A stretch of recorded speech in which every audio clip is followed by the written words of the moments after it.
안녕하세요. 오늘도 질문에 답변해보는 시간 가지도록 하겠습니다. 첫 번째 질문은 문서는 얼마나 중요하게 생각하나요? 라는 질문인데, 문서, 가장 중요한 건 필요에 따라서 만드는 게 문서라고 생각하고 있습니다. 그리고 전 개발자니까 코드에 대해서 먼저 얘기 드리자면, 사실 그 코드를 직접 보게 된다면은 주석을 가장 신경 써서 만든 게 그게 최고의 문서라고 생각하고 있습니다. 왜냐하면 따로 문서를 만들어서 정리를 해봤자 사실 결국 코드를 봐야 되거든요. 그럼 그 경우에 있어서 그냥 바로 코드단에서 이 코드는 어떤 거라고 이 함수는 어떤 거라는 게 나은지 그걸 알려줄 수 있는 게 최고의 이제 의사소통이라고 생각하고 그 의사소통을 도와주는 게 바로 문서의 역할이라고 생각해서 그렇습니다. 단순히 이제 제가 마지막에 만든 앱이었던 이제 화성통화 앱을 예시로 들어봐도 그 앱에서 이제 제가 서버를 계속 프로젝트를 진행하면서 결국 3개까지 늘렸었거든요. 하나는 웹 서버를 하고, 하나는 이제 그 채팅을 할 수 있는 그 소켓 서버를 만들었었고, 그 다음에 이제 화상 통화까지 할 수 있는 WebRTC를 사용한 SFU 서버를 만들었었는데, 이게 원래는 채팅 서버를 먼저 만들었었고, 그 이후에 화상통화 서버를 만들었었거든요. 근데 WebRTC 기술을 다시 쓰다 보니까 거기 시그널링 서버라는 게 필요하더라고요. 그 시그널링 서버를 새롭게 만들까 하다가 그것도 아예 그냥 소켓 통신인데 그럼 기존에 있던 소켓 서버에 합쳐서 만들어 보자 해서 다시 그 서버에 들어가 했었고 그래서 그 서버에서 그 코드를 다시 볼 때 그거를 빠르게 만들기 위해서 미리 작성해줬던 주석들을 다시 읽어보는 게 큰 도움이 됐던 것 같습니다. 다른 사람들이 이렇게 제 프로젝트에 들어갈 때에도 같은 방식으로 도움을 받을 텐데 그때 있어서 주석이 최고라고 생각을 했었고요. 이 주석 밖으로 얘기를 좀 드리자면은 저는 개발을 시작하기에 앞서서 개발 일지 같은 거를 만들어서 일주일간 어떤 아이디어를 담았고 브레인스토밍을 어떻게 해서 그걸 어떻게 정리했고 그래서 구현은 어떻게 해야 되는지에 대한 그런 제 사고방식이 담긴 문서를 하나 만들고 그래서 그거대로 구현을 하고요. 그리고 나서 일주일에 한 번씩 또 제가 했던 행동들에 대한 경과를 또 보여주기 위해서 이런 결과물들을 요약한 발표자를 하나 만드는데 이 두 가지가 제가 하는 소통의 중심이 되었던 것 같습니다. 이 두 가지를 만들어 두니까 결국 제가 매주 했던 일들의 히스토리를 볼 수 있게 되었고 그게 아까 전에도 말했듯이 다시 그 서버로 다시 뭐 소켓 서버를 보거나 웹 서버를 보거나 아니면은 뭐 안드로이드 앱 코드를 다시 볼 때 굉장히 큰 도움이 됐었던 것 같습니다. 그래서 저는 제 필요를 위해서 문서를 만들고 또는 협업을 위해서 그런 문서를 만드는 게 중요하다고 생각을 하고 있습니다. 다음 질문을 얘기 드리자면 이제 개발자가 기획에 얼마나 참여하나요? 라는 질문입니다. 또 얘기 드리자면 사실 개발자가 기획에 안 참여할 이유가 없습니다.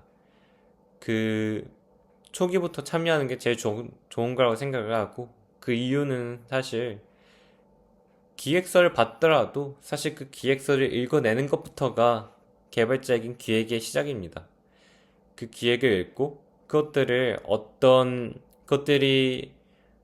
기능이길래 어떤 이점에 살려야 되는지 그거를 파악해야 되거든요. 그런 것들을 파악하는 것부터가 이제 기획인 거죠. 기획자가 어떤 백그라운드에서 얼마만큼의 디테일로 기획해 주실지는 사실 잘 모르겠지만은 저는 당장은 1인 개발을 했었거든요. 1인 개발을 했으면은 그 아예 제로 베이스부터 기획부터 구현까지 다 제가 한 것인데 그럼 구현을 할 때 그런 기획을 만들 때 저는 꼭 써두는 게 제가 왜 이런 기능을 만들고 왜 이런 서비스를 만들고 누구를 위해서 만들고 그래서 어떤 이점을 살려서 만들어야 되는지 그거를 일차로 잡고 그 다음에 들어가는 작업이 바로 그런 이점을 살려서 구현할 수 있는 기술은 무엇이 있는지 장단점들을 여러 가지 뽑아가지고 비교하는 거거든요. 그런 작업에 있어서 결국 기획을 처음부터 시작을 해서 만드는 게 결과물에 도움이 된다고 느꼈습니다. 아까도 말씀드렸지만 제가 화승통화 앱을 만들었었는데 제가 또 거기서 SFU라는 구조의 서버를 만들게 되었습니다. 그거는 제가 라이브 채팅방을 만들기 위해서 고른 구조였는데 일반적인 웹 RTC였다면 사실 클라이언트와 클라이언트, 안드로이드 폰과 안드로이드 폰을 연결하는 P2P 구조를 만들었었겠지만 제가 원하는 건 라이브 채팅, 아니 불특정 다수가 호스트로 접속을 할 수 있는 라이브 방송방을 만드는 것이 제 목적이었고 그 방송방을 가장 잘 표현할 수 있는 구조는 P2P 구조가 아니라 SFU 서버 구조였기 때문에 제가 그런 방식으로 필요한 기술 스택을 찾아서 구현을 했던 경험이 있습니다. 그게 기획부터 구현까지 아주 뼛속깊이 연결된 사례라고 제가 생각이 들었고 그때부터 이렇게 뭐 다양한 경험이 있었지만 이런 사례를 통해서도 기획이 개발자에게 초기부터 참여하는 게 굉장히 중요하다고 생각이 들었습니다. 다음 질문으로 넘어가면은 이제 좋은 개발 문화란 무엇이라고 생각하시나요? 라는 질문인데 또 한번 얘기를 드리자면은 이제 개발이란 게 사실 혼자 하는 거기도 하지만은 혼자만 생각을 한다고 해서 막히는 문제가 풀리는 건 아닙니다. 개발할 때 막히는 게 분명히 생기는데 그럴 때 혼자 생각만 하고 있는 거랑 그걸 또 글로 써내려가는 거랑 그걸 남한테 쉽게 풀어서 설명하는 게 다 다른 결과물을 냈습니다.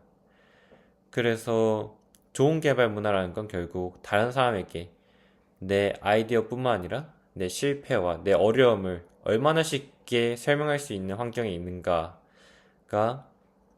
그 문화의 척도라고 생각하고 있습니다. 그리고 그걸 쉽게 그리고 개발자들이 권장할수록 좋은 개발 문화라고 생각을 하고요. 정말 쉬운 정말 기초적인 기능인 세션만 하더라도 저는 사실 제 멘토 개발자분들과 엄청나게 많이 얘기를 하면서 개발했던 경험이 있었거든요. 기초라는 게 사실 간단하다는 뜻은 아니잖아요. 그거에도 지금까지 이제 20년 웹 개발이 시작하면서 생긴 그리고 지금까지도 쓰이는 기술일 텐데 그런 게 왜 생겼는지 그 용도는 무엇인지 이점은 무엇인지 그런 것들을 살려서 개발한다는 게 사실 많은 사고와 생각을 요구하는 일이라고 생각을 했고 그게 저 혼자만 이렇게 앉아서 한다기보다도 동료 개발자들과 얘기하면서 대화하면서 얻어가는 것들이 사실 굉장히 많거든요. 그런 것들을 얻어갈 수 있게 해주는 게 좋은 개발 문화라고 생각을 하고 있습니다. 다음 질문으로 넘어가면 현재 사용하는 기술 스택은 무엇인가요? 그리고 그 기술은 왜 선택했나요?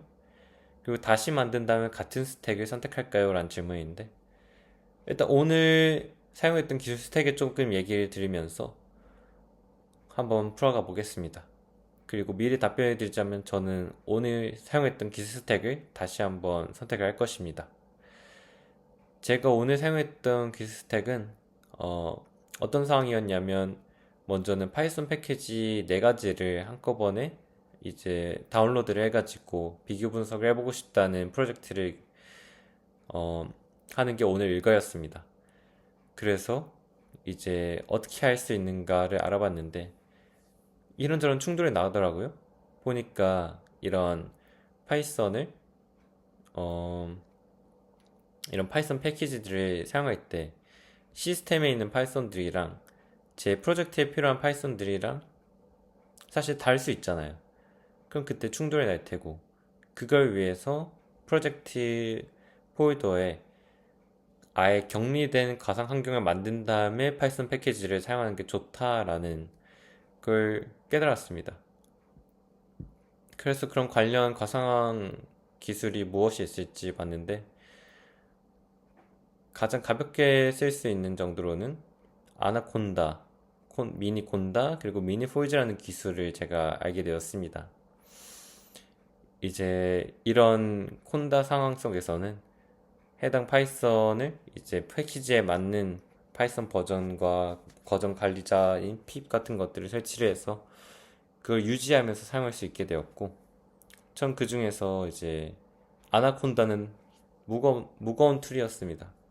왜냐하면 데이터 분석을 할 수 있는 모든 툴들을 다 넣어둬서 얼마든지 쓸 수 있게 만든 툴이었는데, 전 사실 데이터 분석하려는 게 아니었죠.